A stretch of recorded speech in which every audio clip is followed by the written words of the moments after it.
আশা করছি সকলে নিশ্চয়ই খুব ভালো আছো। আলহামদুলিল্লাহ আমিও খুব ভালো আছি। তো গাইস, তোমরা জানো আমি কিন্তু সপ্তাহে 2 বার ফ্রি ফায়ারের ভিডিও দিয়ে থাকি। তো আমি এখন থেকে চাচ্ছি যে যারা নতুন প্লেয়ার আছো তারা কীভাবে ফ্রি ফায়ার খেলবে এটা নিয়ে একটা সিরিজ আমি চালু করতে চাচ্ছি।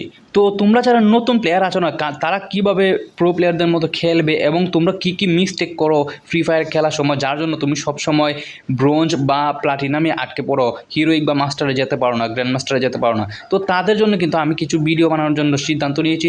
তো তোমরা যারা ফ্রি ফায়ারের নতুন প্লেয়ার আছো না, তারা অবশ্যই ভিডিওগুলো দেখবে। আশা করছি নতুন প্লেয়ার যারা আছো তাদের জন্য ভিডিওগুলো খুব হেল্পফুল হবে। আস্তে আস্তে আমি আরও অনেক ভিডিও বানাবো, তবে নতুনদের দিয়ে আমি শুরু করতে চাচ্ছি। তো নতুনদের জন্য ভিডিওটা কিন্তু খুবই ইন্টারেস্টিং হতে চলেছে গাইস, তোমরা অবশ্যই ভিডিওটি গুরুত্ব দিয়ে দেখবে। আর ভিডিওটি যদি ভালো লাগে তাহলে ভিডিওটিকে একটি লাইক করে দিও গাইস। আর তোমরা কমেন্ট করে জানিও যে এই সিরিজটি আমি চালু রাখবো কিনা। তোমরা যদি বলো ভাই আরও এই ধরনের ভিডিও আনেন, আমরা চাই আরও ভিডিও,